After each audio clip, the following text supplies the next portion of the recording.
9988 대한민국 중소기업을 응원합니다. 안녕하세요. 중소기업 연구소에 오신 여러분을 환영합니다. 오늘의 주제를 소개해 드리겠습니다. 혼인 출산 증여재산 공제는 둘째는 받을 수 없나요? 혼인 출산 증여재산 공제는 수증자 별로 1억입니다. 1억 한도를 쓰지 않았다면 받을 수 있습니다. 과연 어떤 내용일까요? 정우일 소장님을 모셔서 자세한 내용을 알아보도록 하겠습니다. 9988 대한민국 중소기업을 응원합니다. 안녕하세요. 웰스기업 연구소 정우일 소장입니다. 자, 이번 주는 좀 재미난 내용으로 준비를 했습니다. 자, 국세청 상속증여 세금 상식이라는 이 책자가 지난 6월 4일 날 발간이 되었는데요. 그 책자의 내용을 중심으로 오늘 상속증여에 관한 일반적인 내용, 특별히 혼인 출산 증여재산 공제에 대해서 한번 알아보도록 하겠습니다. 잠시 후에 시작할게요. 자, 올해부터 혼인 출산 증여재산 공제가 이제 적용이 됐습니다. 그래서 혼인을 하거나 출산을 하게 되면 이 1억 원까지 이제 받을 수가 있는데요. 자, 이 경우에 중요한 좀 질문이 생기죠. 어떤 질문이냐면, 예전에 결혼을 했습니다. 법 적용은 2024년부터니까. 그리고 첫 아이를 낳았어요. 그리고 요번에 2024년에 이제 둘째를 출산합니다. 자, 이런 경우에 받을 수 있느냐라는 건데, 네, 받을 수 있습니다. 자, 증여재산 공제라는 개념은 일종의 쿠폰이라고 생각하시면 됩니다.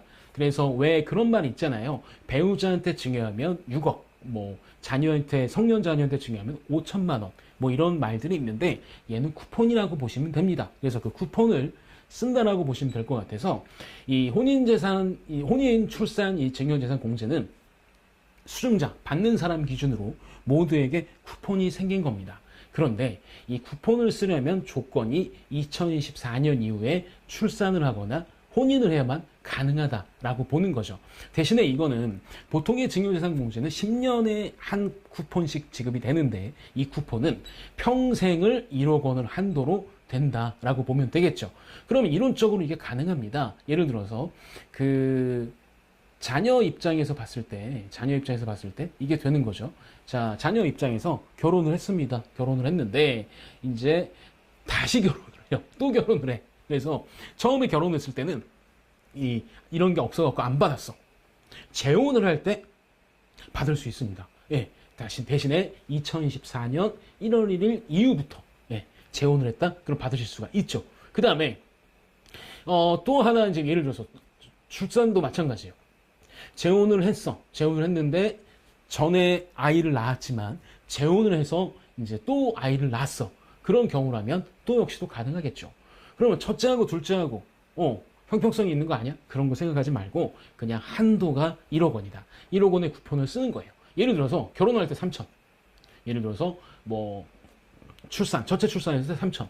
둘째 출산했을 때 4천. 이렇게 받아도 1억 원의 평생의 한도를 넘지 않으면 되니까 상관이 없습니다. 예, 그래서 얘는 받는 수증자 개념으로 평생에 1억 원을 쓸 수 있는 쿠폰이다 라고 생각하시면 아마 이해가 빠르실 것 같아요. 그래서 둘째는 받을 수 없냐? 받을 수 있습니다. 다만 한도가 적용되다 보니까 첫째를 낳았을 때 5천이다? 그럼 둘째는 5천 받으면 되는 거고. 근데 이 모든 것들이 법 시행 이후에 벌어졌을 경우에 해당된다는 것도 다시 한번 알아두시면 좋을 것 같습니다. 자, 6월달은 아마 성실신고 확인 대상 사업자분들에게는 좀 바쁜 달일 수 있습니다. 바로 성실신고 확인 사업자가 소득세를 신고 납부하는 달이 이제 6월달이죠. 성실신고 확인 사업자가 되었기 때문에 아무래도 국세청에서는 한 달의 기간을 더 준 거라고 보실 수가 있는데, 사실은 한 달의 기간을 더 줬다라기보다는 그냥 일반 과세자하고 다르게 보겠다. 그래서 당신들이 세금 신고하는 거 우리가 조금 더 타이트하게 볼 수 있는 이런 느낌으로도 설명을 할 수가 있습니다. 그리고 세무사님들 입장에서도 사실 5월달 말 되면 종합소득세 신고 때문에 거의 모든 기장세무사님들하고 통화하는 것 자체가 스트레스예요. 네, 스트레스. 그러니까 예전에는 되게 친절하게 우리 세무사님들이 예, 이건 이런 겁니다라고 설명을 해줬는데 5월 말이면 친절은 기대하기 쉽지 않죠. 여러분도 마찬가지죠. 막 일 때문에 바빠 죽겠는데 어디서 전화 와가지고 보험 비교 사이트입니다 이러면 화부터 나잖아. 예, 그거 똑같아요. 그러니까 뭐 그런 걸 이해를 해주시면 좋은데, 그러다 보니 이 세무사님들도 사실은 성실신고 확인 사업자하고 되게 좀 연관이 되어 있는 분들이거든요. 성실신고는 이런 겁니다. 국세청에서 좀 매출 기준으로 보면 좀 그런데 야 우리가 직접 하긴 좀 그래. 그래서 세무 대리를 하는 세무사 분들이 너희가 좀 먼저 좀 사전에 좀 해 알아서 대신에 이거 니네가 바쁘니까 한 달 뒤까지 해. 그리고 좀 그런데 이거 잘못하면 너 가만두지 않을 거야. 뭐 이렇게 되는 게 성실신고 확인 제도거든요. 그래서 좀 이런 느낌을 보시면 될 것 같습니다. 그런데 이제 많은 개인 사업자 하시는 분들이 아마 막연하게 성실신고 확인 사업자가 되는 것에 대해서 좀 부담감이나 두려움이 있을 수 있어요. 근데 그거는 어쩔 수 없다라고 좀 말씀드리고 싶습니다. 왜냐하면 처음에 사업 시작했을 때는 뭐 간편장부 대상자가 될 수도 있겠죠. 그리고 뭐 그러다 좀 되니까 매출이 좀 되니까 복식부게 하라고 그래서 세무사가 당연히 있어야 되는 거고 그 다음에 이제 성실신고 확인 사업자가 되는 거 아니겠습니까? 이거는 매출이 커져감에 따라서 이런 우리가 부가가치세를 낼 때 매입이라든가 이런 거 하는 거래를 너희는 그 사업의 유형에 맞게 좀 정확하게 해. 이런 의미거든요. 그래서 사실은 뭐 성실신고 확인 사업자가 돼서 뭐 소득세를 많이 내야 되거나 그런 건 아닙니다. 오히려 소득세는 이런 것 때문에 내겠죠. 필요한 경비가 없거나 아니면 마진이 큰 경우에 오히려 그때 부담이 되는 거. 그러니까 뭐 성실신고 확인 사업자가 돼서 뭐 소득세가 중과세가 되거나 그런 거 없습니다. 다만 예전에 그냥 대충 매출 좀 작고 뭐 매출 한 1년에 한 4천 정도 한다. 이걸 뭐 언제 같이 따져보냐. 그냥 대충 그냥 기준 뭐 해가지고 몇 프로를 내. 이런 거였다면 복식부가 되면 그거보다 넘어갔으니까 제대로 경비 내. 근데 뭐 이런 거 좀 넣을게. 뭐 이런 거 뭐 이랬는데 성실신고 확인 사업자가 되면 그런 거 없어. 정확하게 해. 이런 개념이라고 보시면 될 것 같아요. 그래서 성실신고 확인 사업자가 된다고 해서 뭐 그렇게 부담이 될 건 없는데 이런 분들은 좀 생각해 보셔야 돼요. 예를 들어서 경비를 쓸 게 없어서 매입 잡을 게 별로 없어서 가공경비를 일종의 녹이거나 그냥 대충 뭐 했던 분들 같은 경우는 성실신고 확인 사업자가 되면 아무래도 세무사 분들이 신고를 할 때 자기네들에 대한 어떤 좀 페널티가 걸려 있으니까 정확하게 볼 수밖에 없어요. 그러면 성실신고 확인 사업자가 되기 전보다 된 후에 이 소득금액이라고 하죠. 경비를 공제한 나머지 금액이 더 높아져서 이 소득세 부담이 커질 수도 있습니다. 이런 분들이라고 한다면 이제 좀 아무래도 사업의 유형을 변경하는 걸 생각해 볼 필요가 있는 거죠. 실제로 우리나라는 개인 사업자에겐 소득세를, 법인 사업자에게는 법인세를 과세를 합니다. 그런데 소득세와 법인세 이 한계 세율, 구간별로 한계 세율을 보게 되면 1,400만 원 이하 구간만 소득세가 낮고요. 나머지 구간은 전부 다 법인세가 낮아요.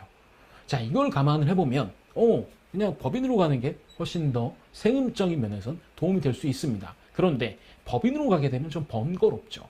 예를 들면 개인 사업자는 그냥 자기만 뭐 솔직히 사업자 등록을 하면 되지만 법인은 일단 법인을 만들어야 되고 법인을 만들어 놓게 되면 뭐 주주 뭐 해가지고 해야 될 일들이 정말 많아집니다.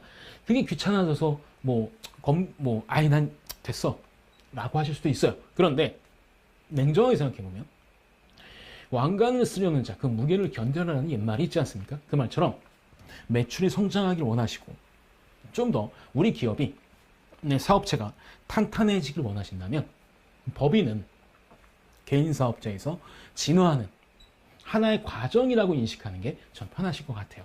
그 다음에 법인 기업의 장점이 있습니다. 이런 여타의 뭐 이렇게 좀 법인도 설립해야 되고 뭐도 해야 되고 뭐 여러 가지가 있지만 법인 기업의 장점은 일단 이익금에 대해서 컨트롤이 가능한 거죠.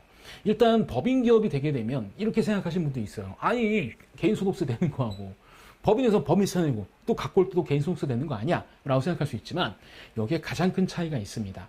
개인 사업자는 필요경비를 공제한 나머지 돈, 그러니까 순마진, 이게 특히 자기 인건비 있죠. 내가 뭐 어느 정도 생활비를 쓰거나 막 이런 되지 않습니까? 이런 것들에 대해서는 비용 처리가 되지 않는데 법인은 그냥 본인 급여를 책정해서 본인이 법인으로부터 급여를 받게 되시면 이건 전부 다 비용 처리가 되세요. 물론 여기에는 뭐 정관상 정해놔야 되거나 뭐 이런 어떤 지켜야 될 룰들이 있지만 기본적으로는 법인에서 뭐 예를 들어서 법인에서 뭐 2억의 이익이 났다.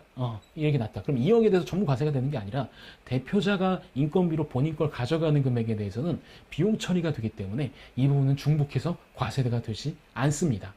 배당은 중복해서 과세가 되긴 합니다만 대표자가 받아가는 인건비에 대해서는 중복해서 과세가 되지 않는다. 그러면 이게 가능한 거죠. 올해 매출이 많이 났어요. 이익이 좀 많이 났어. 근데 그 중에 일부 유보해서 뭐 사업에 다시 재투자해야 될 것도 있고, 아니 본인이 가져가야 될 것도 있겠죠. 이거를 조절할 수 있는 컨트롤 기능이 있다라는 게 또 좋은 점입니다. 그 다음에 개인 사업자인 경우에는 이런 문제가 좀 있을 수 있어요. 그러니까 예를 들어서 이익금에 대해서, 그러니까 내가 필요경비를 공제한 나머지 금액에서 좀 더 과세니까, 이거 좀 내가 조절을 못 하는데, 법인 기업은 조절을 할 수 있는 게 또 하나가 있습니다. 뭐냐면 법인 기업은 일반적으로 주식회사를 봤을 때 대표자는 월급을 받는 거지만 사실 이 법인 기업은 누구 소유냐? 주주 소유예요. 그래서 주주 구성을 가족 기업으로 잘 해놓는다고 한다면 이때는 절세 폭이 아주 넓어질 수 있고, 심지어 자녀의 자금 출처를 아주 잘 만들 수 있는 아주 효율적인 방법이라고 볼 수 있죠. 오죽하면 지난 정부에서 이 개인 유사법인이라는 말을 만들어서 가족으로 구성되어 있는 기업에서 당해년도에 너무 그 어떤 잉여금을 쌓아두기만 하고 가져가지 않으면 이거는 문제가 있어. 야, 니네들이 빨리빨리 가져간 걸로 해서 여기에 대해서 개인 유사법인 해가지고 너 과세 할 거야 라는 거 혹시 기억나십니까? 그래서 결국은 안 되긴 했지만, 이런 논란이 나오고 이런 식으로 생각을 하게 된 게, 가족 법인 기업은 정말 세금을 컨트롤할 수 있는 여러 가지 기능이 있기 때문에 그렇다는 겁니다. 그래서 혹시나 지금 성실신고 때문에 고민이 되시거나, 아니면 이제 요번에 6월 달까지 딱 했는데 성실신고 대상이 되기에 임박했다라고 한다면 법인 전환을 한번 고민해 보시는 게 좋을 것 같다는 말씀을 드리겠습니다. 근데 다만 법인으로 전환하면 안 되는 기업들이 있긴 합니다. 그런 기업들은 저희 쪽에 상담을 의뢰하시면 저희가